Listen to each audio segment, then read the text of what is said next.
Hi friends, कैसे आप सभी? आई होप सभी होंगे।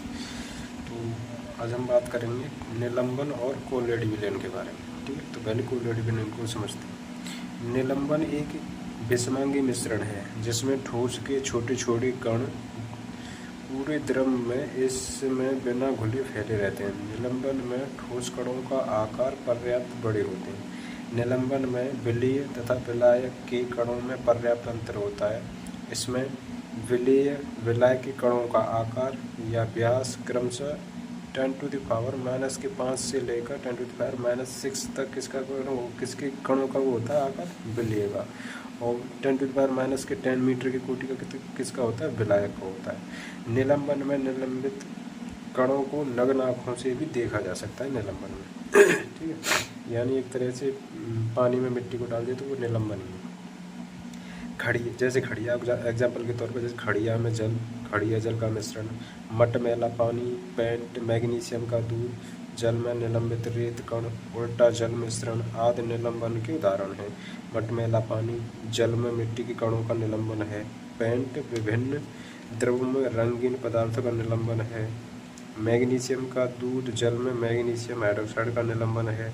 निलंबन में ठोस कण विलायक जल पृथक रहते हैं। निलंबन सामान्यतः ऐसे पदार्थों द्वारा बनते हैं जो जल में नहीं घुलते हैं। ठीक है, जैसे इस तरह यहाँ भी कुछ उदाहरण दे रहे हैं। जैसे निलंबन एक विषमांगी मिश्रण है। निलंबन में विलेय कणों का आकार 10⁻⁻ से 10⁻⁻6 मीटर तक होता है।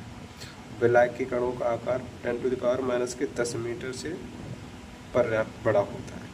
निलंबन में विलेय के कणों को आसानी से देखा जा सकता है और निलंबन अस्थायी होते हैं। इसके कण कुछ समय बाद बैठ जाते हैं। जैसे हम पानी में खड़िया घोलेंगे तो खड़िया मिलाती मतलब ऑटोमेटिक नीचे बैठ जाती है। जैसे एग्जाम्पल तो अगर आपने कभी भी जैसे पहले तुम जाते होंगे प्राइवेट स्कूल में या सरकारी स्कूल, पहले के टाइम पे सभी खड़िया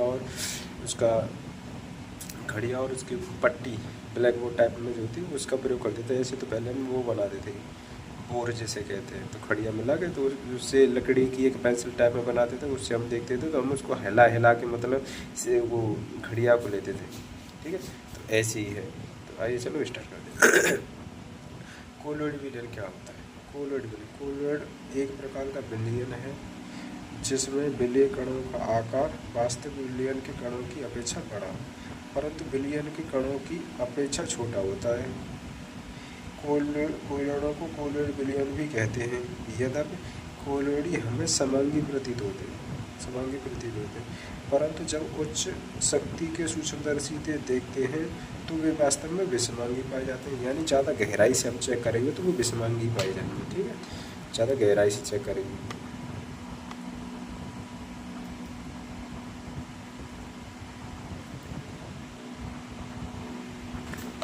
ज़्यादा गहराई से चेक करेंगे। ठीक, तो विषमांगी इसलिए कोलोइड वास्तविक विलयन नहीं है। कोलोइड में विलेय तथा विलायक के कणों का आकार क्रम से इतना होता है। यानी विलेय को 10⁻⁻7 से 10⁻⁻9 मीटर तक, विलायक का इतना ही 10⁻⁻9 मीटर का, सॉरी 10⁻⁻10 मीटर कोटि का।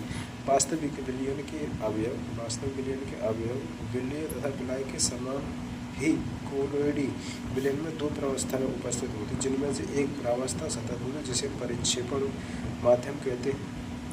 इसमें दूसरे पदार्थ के कण परिक्षिप्त फैले हुए रहते हैं, जिसे परिक्षिप्त प्रावस्था कहते हैं। जो घुली हुई मात्रा होती है वो परिक्षिप्त अवस्था होती है और जिसमें हम घोलते हैं उसे परिक्षेपण। जैसे एग्जाम्पल के तौर पर हम समझते हैं। उदाहरण, मंड स्टार्च विलयन, दूध, स्याही, रक्त, साबुन का विलयन, टूथपेस्ट, जेली, गोंद, संश्लेषण अपमार्जक का विलयन, कोहरा, वायु में निलंबित जलवाष्प आदि कोलोइड के उदाहरण हैं। कोलोइडी कणों के आकार के कारण हम इसे नग्न आँख से नहीं देख पाते, लेकिन ये कण प्रकाशीय किरण को आसानी से फैला देते हैं। प्रकाशीय किरण का फैलाना टिंडन प्रभाव कहलाता है। टिंडन नामक वैज्ञानिक ने इसकी खोज की थी। एक कमरे में छोटे छिद्र के द्वारा जब प्रकाशीय किरण आती है तो वहाँ पर हम टिंडन प्रभाव को देख सकते हैं। यह कमरे में और धूल और कार्बन के कणों के द्वारा प्रकाश के फैलने के कारण होता है। ठीक है, जैसे एग्जाम्पल के तौर पे ये हो और नीचे, इसको भी समझते हैं। जैसे कॉपर सल्फेट का विलयन है, कॉपर सल्फेट का विलयन है टिंडल प्रभाव नहीं दर्शाता है। कॉपर सल्फेट का विलयन टिंडल प्रभाव नहीं दर्शाता है। दूध और पानी का मिश्रण टिंडल प्रभाव दर्शाता है। ठीक है, दूध और पानी का। जब एक घने जंगल के आच्छादन से सूर्य की किरण गुजरती है तो वहाँ हम टिंडल प्रभाव को देख सकते हैं। जंगल के कोहरे में छोटे छोटे जल के कण होते हैं जो कोलीय कणों को समान व्यवहार करते हैं। जैसे ये रहा टिंडल प्रभाव, देखो किस तरह से रोशनी आ रही है और मतलब चारों तरफ फैली हुई है, यही एक टिंडल प्रभाव। कोलीय कण कोलियों का वर्गीकरण परिक्षेपण माध्यम और परिक्षेप व्यवस्था की भौतिक अवस्थाओं के आधार पर कोलियों को निम्नलिखित 8 वर्गों में वर्गीकृत किया गया है, जिसमें से इस तरह से परिक्षेपण माध्यम यानी ठोस, परिक्षेप अवस्था यानी ये ठोस, इसमें मिल जाएगा। कोलियों तंत्र का नाम कौन सा सॉल्व है और उदाहरण ये है। जैसे ठोस में ठोस का विलयन, ठोस सॉल्व होता है जिसमें रूबी कांस मिश्र है। जैसे ठोस और द्रव, जैसे जेल, ठोस में थोड़ा सा पानी मिलाएंगे तो जब तो ये बनेगा। जैसे मक्खन है, मक्खन में पानी मिलाते हैं, जेली, पनीर, दही, बूट पॉलिश, ये किस तरह से, ये ठोस में द्रव का मिलेगा। ठोस में गैस, जैसे ठोस फैन, फोन, रबड़, स्टायरीन रबड़, झावर, पत्थर। द्रव में ठोस मिलाएंगे जैसे पेंट होता है, पेंट, स्याही, स्टार्च की जली बनी। जैसे द्रव में पायस, दूध, तेल, दवाइयों, ये इस तरह से।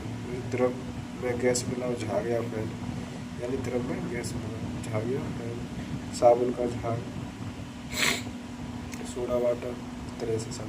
गैस में ठोस मिलाओ, ठोस एरोसोल, धुआं, ज्वालन, धूल कण, गैस है।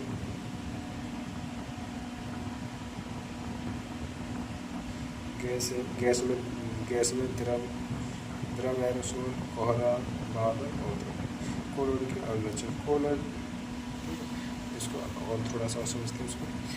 कोलियों एक समांगी दिखाई देता है परंतु वास्तव में यह एक विसमांगी है।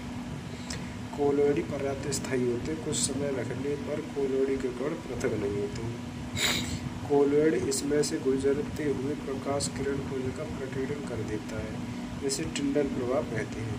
कोलियों विलयनों के कण सदैव टेढ़ी मेढ़ी गति करते हैं, जिसे हम ब्राउनी गति कहते हैं। तो ब्राउनी गति को समझते हैं, थोड़ी सी देखते हैं ब्राउनी गति है क्या। जैसे ये ब्राउनी गति किसी तरल पदार्थ में निलंबित छोटे छोटे कणों की सतत यादृच्छिक ब्राउनी गति कहलाती है। ये ऐसा इन कणों के तरल पदार्थ के अणुओं से लगातार टकराने के कारण होता है। इस परिघटना को सर्वप्रथम ब्रिटिश वनस्पति शास्त्री आर ब्राउन ने पराग कणों का अध्ययन करते हुए प्रक्षेपित किया गया। इस प्रभाव को किसी गैस में निलंबित धुएं के कणों के में भी देखा जा सकता है। ठीक है, आई होप आप लोगों को ये निलंबन और कोलियों विलयन समझ में आई।